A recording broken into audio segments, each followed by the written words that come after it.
welcome in to another edition of Talking Fitchburg. Hello, I am Andrew Bamlett. Welcome in today. It is Tuesday, November 27th, almost December, folks. We're getting to that holiday time. Hope you all had a great holiday. I know you saw me yesterday. I was gone for a little bit being sick, and now today, Jeremy's out and Scott is out sick. Jeremy's not out sick, but he's just out today. So here I am, just me, single me. So here we go. So today we have a busy day. I got a big interview today coming up. Jeremy sat down a couple weeks ago with some of the folks for a radiothon going on, the CMC radiothon going on, coming up in December. And we had a chance to sit down and talk with them and also do Spanish and English. So you'll hear them go back and forth talking in both languages. So everyone out there can be a part of this and listen into this radiothon. It is a great cause, so that'll be coming up in both the digest and the guest segment today. It's a two-parter. But of course, we have the digest first. We're going to get you updated on some events going on, and the digest that we normally have is going to be at the end of headlines. We're going to still talk about the making a winter car kit, getting that ready for you so you're safe and ready for the winter. So without further ado, we're going to get right into it. And the first thing we're going to talk about is Christmas in the Park. So on Saturday, December 1st and Sunday, December 2nd, at the Nine Springs Golf Course, the Hugo James on Saturday, and the Hugo Jamestown Park on Sunday from 11 a.m. to 2 p.m., there's going to be some Christmas activities going on. So the most wonderful time of the year is upon us. It's Christmas. We are so excited to bring the joy of this time to the city by hosting Christmas in the Park for the second year in a row. This will be time for families to and the community to celebrate and enjoy of Christmas together. They'll have games, crafts, activities, as well as Santa Claus. Come see the big guy. And then they'll have 125 trees to give away. So make sure you register. We'll have this link in our Facebook post later today. So make sure you can click on that and go see. Again, Saturday, December 1st is at Nine Springs Golf Course. And Sunday, December 2nd is Hugo Jamestown Park. Both same times, 11 a.m. to 2 p.m.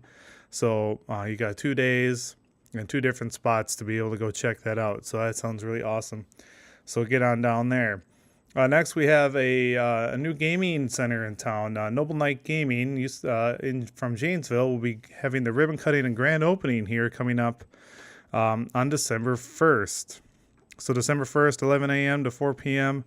At Noble Knight Games, which is 2835 Commerce Park Drive in Fitchburg. They will be raffling off $5,000 in games throughout the day. So come and celebrate their new space with us and enjoy demos, tournaments, prizes, free-to-play games for kids, adults, food trucks, entertainment, and other fun events taking place all day long. So come on down there again. Noble Knight Games, I'm a big gamer myself, so I'm really excited for this. And we will be down there, one of us, to bring you this on Monday, the whole report from the ribbon cutting. Next, we're going to talk about, we have a blood drive still coming up. We've talked about this in the past. We have a blood drive at K&L Engineering. The time is upon us, folks. It is December 4th, so it is next week, 9:30 a.m. to 2:30 p.m. at K&L Engineering, which is 5400 King James Way right here in Fitchburg. The need of blood is consistent, and only volunteer donors can fulfill that need for patients in our community. Nationwide, someone needs a unit of blood every 2 to 3 seconds, and most of us will need blood in our lifetime. So please, if you have the opportunity, able to go down and donate, please think about actually going to do it, because it's a really good cause, and it's really helpful for people. I know I donate, and I'll try to do that when I can. All right, next we're going to talk about the VASD Attendance Area Advisory Committee meeting. So they have another meeting their meeting coming up on December 5th. From 6 p.m. to 8:30 at the Central Office Boardroom, which is 700 North Main Street in Verona.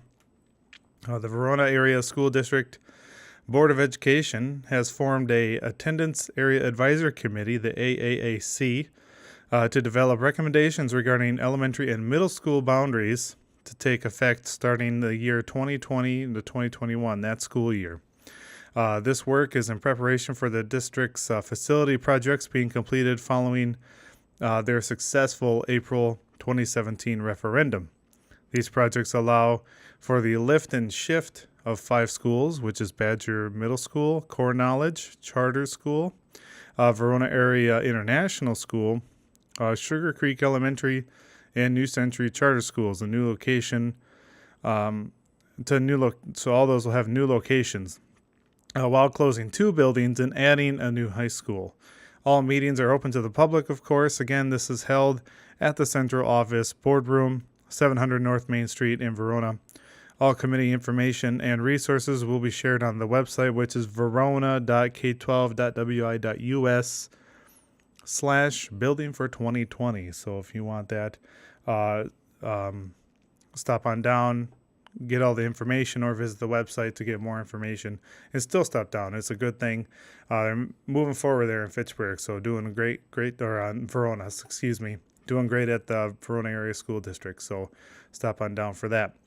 All right, next we're going to talk about some Dane County news. So the Dane County Affordable Housing Fund is a smashing success. So the board has approved $6 million for the fund of 2019. We're going to talk about that here. More area residents will be enjoying the holiday season in comfortable new apartments, thanks in part to the Dane County's Affordable Housing Development Fund. This was established in 2015. A fund has provided more than $8.6 million in $1 million in assistance to private sector real estate developers to keep monthly rent down for working families and the disabled, veterans, single parents, and others struggling to make ends meet.